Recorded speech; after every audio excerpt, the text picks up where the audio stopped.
Buenas noches. Buenas noches a todos.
Buenas noches a todos, ¿cómo están? Buenas noches, profe. ¿Cómo está? Bien. Buenas noches, profe. Buenísimo. Bueno, acá muy cansada, me imagino que ustedes también están súper contentos de que van a empezar el fin de semana largo, ¿no? Sí, termina la clase y me voy ¿Te vas? Qué bueno, ¿a dónde te vas? a Santa Clara. Ah, qué lindo. Bueno, me parece genial. Qué bueno, disfruten, disfruten, los que pueden disfruten. Algunos tenemos guardia, así que seguimos trabajando, pero tienen que disfrutar, ¿sí? Bueno, la clase de hoy es un poco aburrida, no va a ser muy larga porque es aburrida, ¿sí? Y vamos a empezar de esta manera. ¿Alguna novedad que me quieran decir, algo que me quieran preguntar antes de empezar?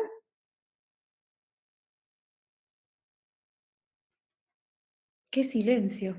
O están todos cansados o nadie escuchó nada. ¿Cómo es? No, sí, se escuchó. Ah, bueno, Ya se entonces escuchó. Yo estoy están todos cansada y cansados. estoy de guardia igual que usted. Ya quieren empezar el fin de semana largo, a verse muy bien. Bueno, listo, chicos, empezamos entonces.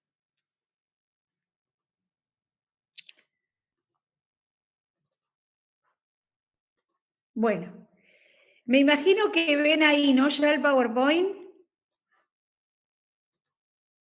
¿Lo ven, chicos? Sí, profe. Sí. Perfecto. Tratemos de no ir al fin, vamos al principio.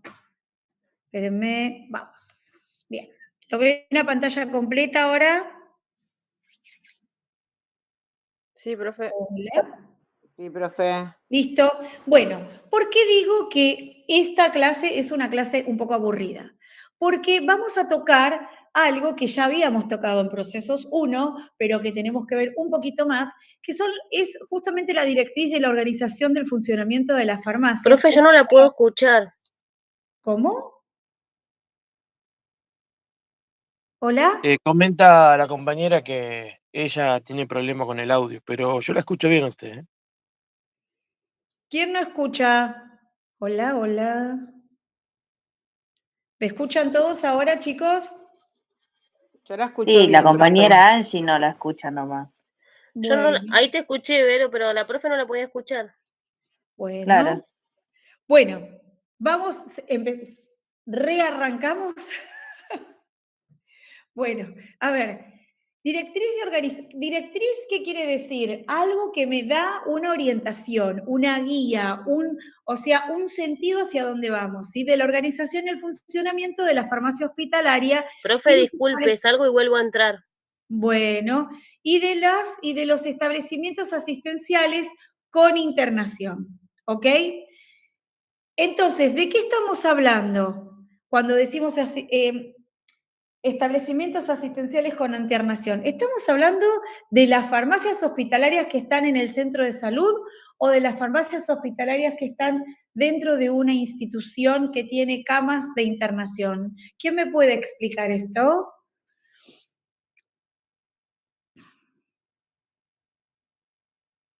Cuando dice dentro de un establecimiento asistencial con internación, asistencia médica con pacientes internados. En el centro de salud normalmente nosotros no internamos. En el centro de salud el paciente va, se atiende, a lo mejor queda un par de horas si se tiene que nebulizar o se tiene que hacer algún tipo de laboratorio o espera que alguna medicación le haga efecto y después se va. Quiere decir que es ambulatorio, no se queda, es ambulatorio. Acá estamos hablando de las directrices de las farmacias hospitalarias, no las que están adentro de una APS, de un centro de atención primaria en salud, sino que estamos hablando de la farmacia hospitalaria que está donde, en un hospital, o podría estar en un sector público o privado, pero lo cierto es que está dentro de un centro asistencial que tiene pacientes que están internados. Sigo. Dirección de Calidad de Servicios de Salud. ¿Se acuerdan que yo en Procesos 2 les repetí varias veces la palabra calidad, ¿sí? Bueno, justamente tiene que ver con esto, ¿sí? Los establecimientos asistenciales con internación, ¿sí? Tienen una resolución ministerial que es la 641/2000 porque se dio en el año 2000, ¿sí? Que son normas de organización y funcionamiento de la farmacia en establecimientos asistenciales. A ver, alguien de ustedes que me explique qué quiere decir toda esta cosa larga que estamos leyendo. Vamos, chicos, así no nos aburrimos. Anímense a equivocarse ahora, que cuando estén trabajando ya no es lo mismo. Lo que me está diciendo ahí, ¿qué son normas de la organización? Lo que me está diciendo es, ¿la farmacia hospitalaria va a ser como mi farmacia del barrio? No. Puede ser que tenga algunas cosas que comparta parecidas, pero el resto no. ¿Por qué? Porque la farmacia hospitalaria tiene personas que están internadas, no. Por ejemplo, ¿en qué cosas, por ejemplo, podría llegar? A ver, ¿en qué, vamos a suponer, están en una farmacia de barrio, ¿sí? A ver, porque siento o que están dormidos o que algo pasa. A ver. Vamos acá. A ver, una farmacia hospitalaria y una farmacia del barrio de mi casa. Bueno, entonces, ¿qué pasa con la farmacia del barrio? ¿La farmacia del barrio atiende pacientes que están internados, sí o no? No, de ninguna manera. ¿Pero puede vender productos? Sí que puede vender productos, pero solamente a las personas que son ambulatorias. Vamos a suponer que Juan está internado en el hospital, muchas veces voy a poner un caso problema. La señora Ana, que tiene 68 años, ¿sí? Es una señora que intercurre, quiere decir que varias veces tiene infección urinaria. Por el mismo bicho, cada vez ese bicho se hace más fuerte, por lo tanto no hay antibiótico que lo pueda volcar. Entonces, ¿qué es lo que hacemos? Le hacemos un análisis, un urocultivo, el urocultivo me muestra cómo se llama ese bicho que está ahí. Y resulta que es un bicho que tiene 8 patas, horrible, bueno, súper resistente. Entonces, me va a aparecer al lado una listita de los antibióticos que no les va a hacer nada al bicho. Le van a poner el antibiótico acá y el bicho va a decir, a mí qué me importa, yo nada. Y seguramente va a haber 2 antibióticos, o 3 como mucho, que van a ser, y a veces es uno solo, que va a ser el indicado para esa persona y lo va a informar. Esa bacteria es sensible a tal antibiótico. Voy a poner un nombre que seguramente ustedes lo van a escuchar cuando vayan a una farmacia hospitalaria. Imipenem. El imipenem es un antibiótico que usamos mucho en terapia intensiva o en pacientes que tienen infecciones marca cañón. ¿El imipenem lo puedo tomar en pastilla? No. Viene solamente en fórmula inyectable, ¿sí? Y ese inyectable, ¿lo puedo poner intramuscular? No. Tiene que ir endovenoso. Entonces, ¿Voy a encontrar en la farmacia de mi barrio imipenem? No. ¿Sí? Porque no está indicado para la población y el contexto. Ahora, ¿qué pasa si hay un paciente que está teniendo una internación domiciliaria? Por ejemplo, los pacientitos de PAMI, que tienen internación domiciliaria, que están internados en su casa, que tienen un pie de suero, que vienen y le pasan medicación y qué sé yo. Esa medicación, si yo tengo que pasarle, por ejemplo, un imipenem, no la voy a conseguir así nomás en la farmacia. Entonces, la farmacia, ¿qué tiene que hacer la farmacia de mi barrio? Tiene que llamar a la droguería y pedir formulación hospitalaria. ¿Qué quiere decir? Necesito el imipenem para Juan Pirulo. Y el imipenem no viene una caja de 2 ampollas, vienen 25, ¿sí? Entonces tiene que ver la droguería cómo se lo va a fraccionar esa farmacia para que esa farmacia lo pueda comprar. ¿Se entiende? Entonces, no es fácil que una farmacia de barrio venda productos, ¿sí?, que son de uso hospitalario. ¿Se entendió? Sí, profe. Nadie me Sí, dice. profe. Sí, profe. Me siento incomprendida. Bueno, ahí está. Bueno, ¿ven No se otra vez sienta el sola, power? estamos. ¿Lo vuelven a ver? Sí, profe. Listo, seguimos. Entonces, en el caso, ahí está lo que yo ponía como ejemplo. En el caso de los pacientes ambulatorios, la farmacia hospitalaria no puede vender, no puede proveer ni facturar. No es que me voy del hospital Paroicien y resulta que tengo que seguir con medicación. Voy a la farmacia del hospital Paroicien y me la compro ahí. No, no me la puede vender. Entonces, para eso hay programas públicos donde, por ejemplo, el programa Remediar, ¿sí?, u otros programas. Suele pasar que a lo mejor un paciente que está en el hospital Paroicien se vaya al hospital Néstor Kirchner, que está, o el Favaloro. Vamos a poner el Néstor Kirchner, este que abrió nuevo en la Ruta 3, ahí cerca de La Ferrer, de La Fe. Entonces, a ver, ese paciente que va a cursar internación en el hospital Néstor Kirchner necesita el imipenem. Pero resulta que ese hospital, su farmacia hospitalaria, todavía está muy despoblada, por lo tanto no lo tiene. Entonces, ¿qué es lo que se va a tratar de hacer? La farmacia del hospital Paroicien va a agarrar y le va a prestar esa medicación a ese hospital para que pueda darle, digamos, de alguna manera, para que le pueda dar y terminar el tratamiento a esa persona. ¿Se entendió?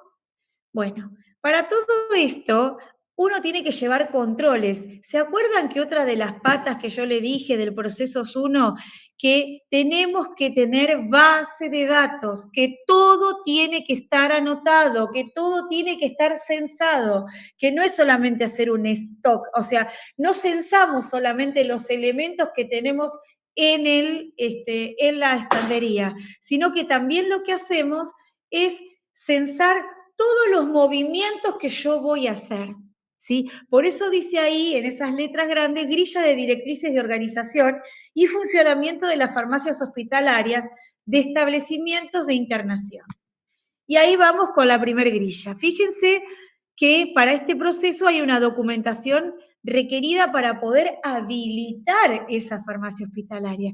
Fíjense todas las cosas que necesitan: declaración jurada de firmas certificadas del director técnico de la farmacia, que es el farmacéutico, del director médico del hospital, ¿sí?, nombre, apellido real, legal del establecimiento. Fíjense que tiene que tener el quit, el quil, los nombres y apellido de DNI de los distintos, digamos, de las distintas autoridades que van a estar involucradas en todo esto, ¿sí? Fíjense, certificado de la libre regencia del director técnico emitido por la autoridad, o sea, que no esté trabado su título en otro lado, ¿sí? Fíjese el estatuto, cada institución tiene un estatuto, ¿sí? Y por ese estatuto se van manejando. El estatuto, por ejemplo, son normas y reglas con las cuales se va a manejar ese hospital. Un ejemplo que les doy: el Hospital del Cruce, por ejemplo, a ver, ¿saben cuál es el Hospital del Cruce? Varela. El Hospital del Cruce Varela. El Hospital del Cruce es un hospital público que se hizo con el objetivo de que sea un hospital de hospitales, como el Hospital Cuenca Alta, ¿sí? Entonces, el Hospital del Cruce no suele atender por demanda espontánea. Normalmente al Hospital del Cruce van derivados, ¿sí? Por otra institución que no tiene la complejidad que necesita ese paciente para poder ser atendido y abastecida su demanda. Esto que estoy diciendo, que parece chino básico, lo que estoy diciendo es, si el señor Juan López tiene rota, ¿se acuerdan como cuando vimos el corazón, que el corazón tenía un sistema de válvulas? Del lado derecho estaba la válvula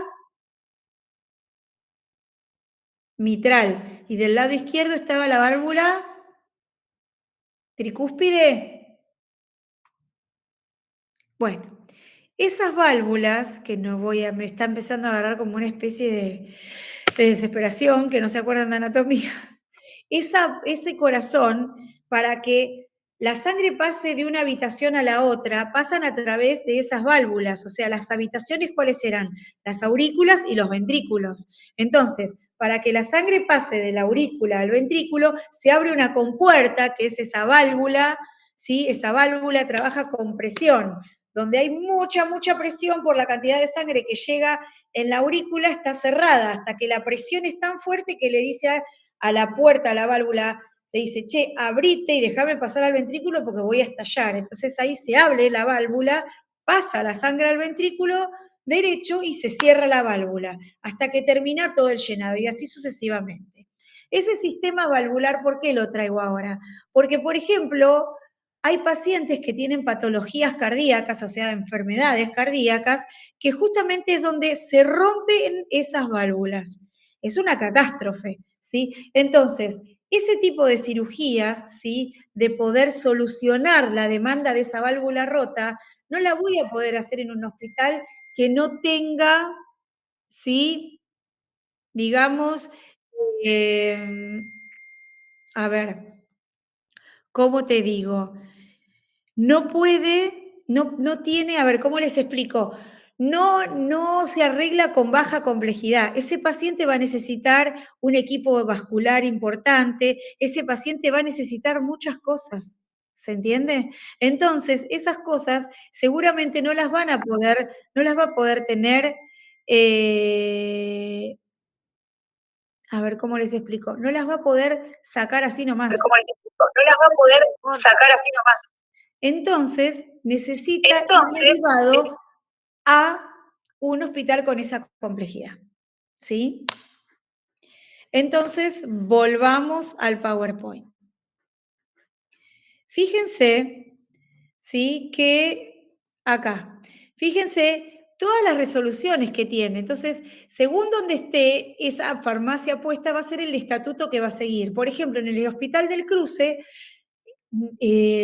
no aceptan, no es un hospital que tenga una emergencia abierta.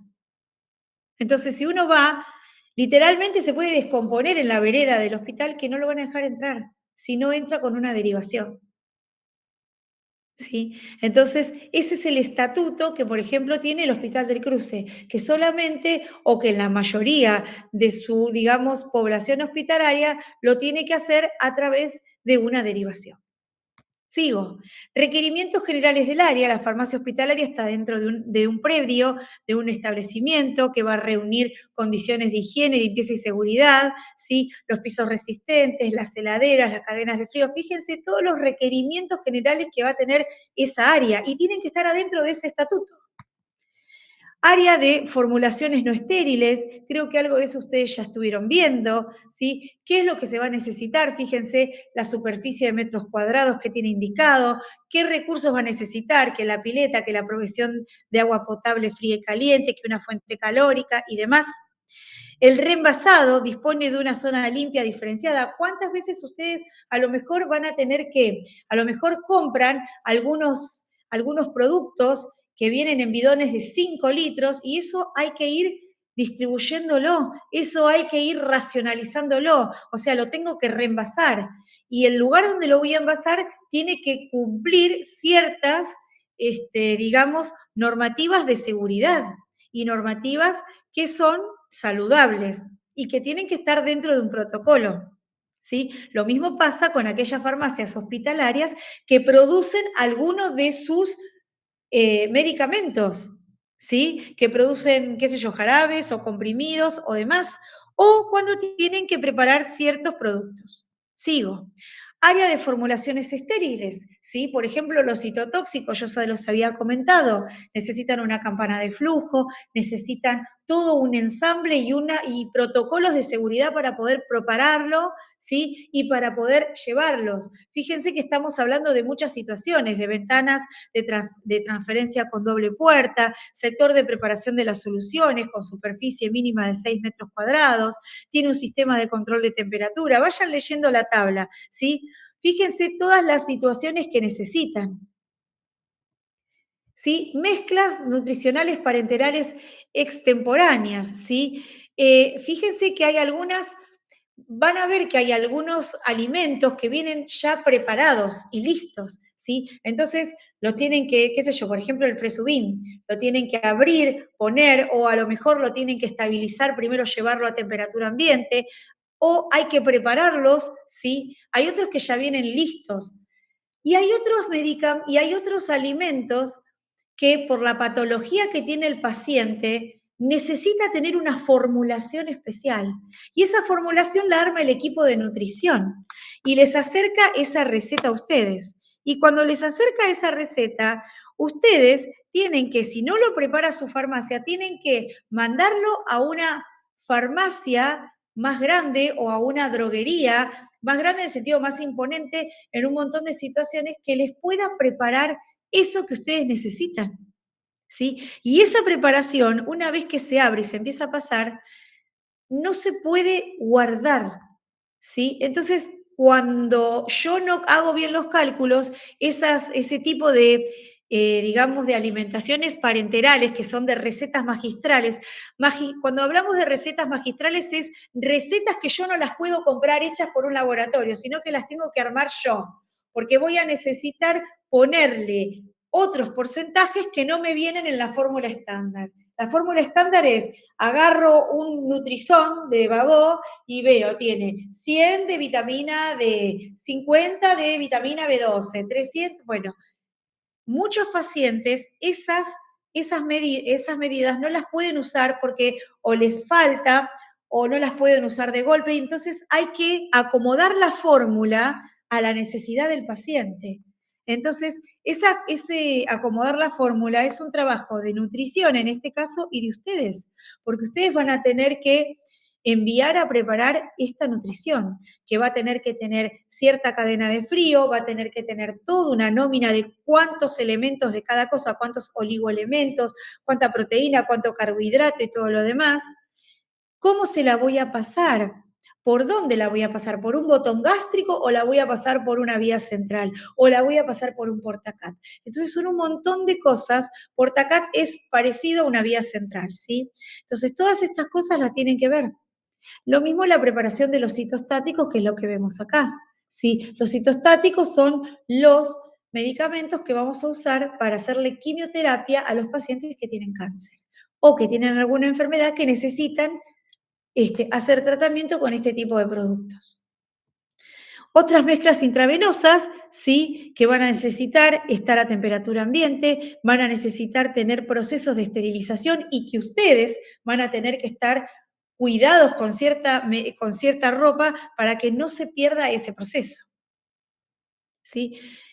Claramente hay otras cosas que van a limitar a los pacientes. Mientras el paciente esté internado, el hospital o la institución, la clínica o lo que fuera, va a tratar en la medida de lo posible de proveerle todo lo que necesita el paciente. Pero también somos conscientes de que hay limitaciones financieras de los pacientes. Y acá es cuando nosotros no podemos dejar de ver el contexto en el que el paciente vive, ¿sí? Entonces, muchas veces algunos tratamientos justamente fracasan en el paciente porque el paciente no puede comprar esa medicación y no puede seguir adelante con ese tratamiento. Costos de los medicamentos, ¿sí? Los pacientes no son los únicos que luchan contra el aumento de los costos, sino que los hospitales también. Porque el hospital tiene un fondo y cuando ya no tiene más fondo, ya no tiene con qué pagar. Y lo cierto es que seguimos teniendo pacientes en las camas internados que necesitan esa medicación o ese insumo. Hay insumos que no son medicamentos, pero son insumos médicos como sondas o como otro tipo de elementos que son carísimos. Algunos porque no se fabrican en el país y otros porque el material es carísimo. ¿Sí? Entonces, todo esto tiene mucho que ver. Las soluciones parenterales y la quimioterapia es de alto costo. Y cuando hablo de alto costo, hablo por arriba de los 100.000 pesos de cada ampolla. Escasez de medicamentos, muchas veces va a pasar, ¿sí?, que hay un producto que la industria farmacéutica no hace el esfuerzo para que esté, digamos, en el mercado y entonces pasan todo este tipo de cosas, ¿sí? Y quedan, digamos, pacientes sin medicación, porque a veces no se puede llegar a cubrir la demanda. Riesgos de la seguridad, al menos un error de medicación por día existe en el mundo. Esto es lo que se estima que experimentan justamente los pacientes que están hospitalizados, ¿sí? ¿Qué podría ser un error de medicación? La dosis, ¿sí? Cuando yo a un paciente le tengo que dar 10 miligramos y le doy 100. Lo intoxico, incluso hasta le puede costar la vida. O leo una receta y me parece que dice amoxicilina 500 y dice cualquier otra cosa, ¿sí? Y le termino dando un antibiótico y no me percato si esa persona a lo mejor es alérgica. Entonces, fíjense que hay muchas cosas. Historial incompleto de medicamentos del paciente. Muchas veces pasa que internamos pacientes y los médicos a lo mejor no interrogamos todo lo que tenemos que interrogar para poder saber cuáles son todos los medicamentos que está tomando ese paciente. Hay pacientes que son una farmacia ambulante, que tienen más de 8 productos tomando. ¿Qué sé yo? El antiácido es algún omeprazol, algún inhibidor de bomba, ¿sí? Alguna medicación antihipertensiva, alguna medicación antiarrítmica, alguna medicación para los gases, alguna medicación para el dolor muscular, alguna medicación para el ácido úrico, seguramente alguna medicación que tenga que tomar para el colesterol y alguna medicación para dormir. Ya ahí conté 8. 8. Es una barbaridad, ¿sí? Desglose de la transición de cuidados, cada transición de un paciente entre médicos, departamentos e instalaciones. ¿Qué quiere decir? Poder ver todo el historial del paciente, ¿sí? Ese paciente desde que se toma una aspirina hasta la medicación más compleja. Falta de organización y de un sistema de gestión funcional. Y ahí estamos otra vez. Muchas veces estas fallas u otras ocurren porque no hay una gestión de procesos. Y este es el desafío al que ustedes están parados para poder mejorar. La gestión de procesos es lo que ustedes van a tener que llevar a cabo para que su gestión de farmacia hospitalaria sea exitosa. ¿Y cuándo hablo de un éxito? Cuando ese éxito queda enmarcado en el paciente y en la institución. Bien. Como verán, fue una clase que fue bastante corta. Trajimos algunos conceptos que ya habíamos tratado en procesos 2, ¿sí? En procesos 1, y volvimos a reafirmar conceptos: calidad, prestación, contexto, ¿sí? Cuidar el recurso, gestión, gestionar, ¿sí? Planificar, base de datos, documentar. ¿Me sirve documentar cuántas cajas de Reliberán tengo? Claro que sí, pero también me sirve documentar cuándo están los medicamentos próximos a vencer, qué tipo de hospital, en qué tipo de hospital me estoy moviendo. Si es un hospital que tiene la especialidad del cáncer, claramente que mi farmacia tiene que tener mucho proceso oncológico y tengo que tener garantizado todo lo que se necesita para ese proceso de lo que es el tratamiento oncológico. Entonces, esto no puede faltar, ¿se entiende? Sí, profe. Sí, profe. Bien, bueno, yo les voy a subir ahora el PowerPoint en un ratito, ¿sí? Lo que yo quiero es que por favor ustedes elijan alguno de estos temas del PowerPoint y hagan un caso problema, que lo van a presentar el viernes que viene, ¿sí? Sí, profe. Bien. Listo, profe. Bárbaro. Bueno, chicos, espero que tengan un excelente fin de semana largo. Los que puedan, descansen. Los que no se puedan ir a ningún lado, traten de descansar la cabeza, traten de sacarse un poco el estrés. Estamos atravesando un proceso de transición muy difícil. La verdad no puedo hablar, no puedo decir que esto va a salir tan bien, ¿sí? Estamos frente a una realidad que atraviesa nuestro país, que no es menor, ¿sí? Entonces, tratemos de pararnos desde la tranquilidad, desde tratar de mirar por el otro, ¿sí? Y tratar de hacer las cosas lo mejor posible, ¿sí? Tratemos sobre todo de respetar al que tenemos al lado, ¿sí? Y tratar de llevar a cabo una comunidad sana, no solamente que esté libre de patologías en la salud, sino que también estemos sanos acá, que es importantísimo. ¿Sí? Tenemos en la otra punta de nuestro hemisferio una guerra que hace rato que viene gestándose y lamentablemente es algo terrible que el ser humano vaya en contra del ser humano, ¿sí? Por diferencias de ideologías, por diferencias de un montón de cosas. Tenemos que aprender de esto también. Así que bueno, espero que tengan las que son mamás un excelente Día de la Madre, ¿sí? Y los que tengan todos, los que tengan su mamá acá o compartiendo en otro lugar, que puedan disfrutarlo desde el corazón. Bueno, buen fin de semana largo y nos vemos en la próxima semana otra clase, ¿sí? Muchas gracias, profe. Buen fin de. Gracias. Que pase un feliz día. Sean, por favor, creativos con los PowerPoint. A veces veo PowerPoint que me dan ganas de mandarlo de vuelta y decir, chicos, ¿qué están haciendo? Vamos, pónganle onda, elijan un lindo caso, invéntenlo, ármenlo, ¿sí? Así lo preséntenlo en el grupo, ¿sí? Chau, chicos, buen fin de. Chao, buen fin de, profe. Chau, chau. Chao, profe.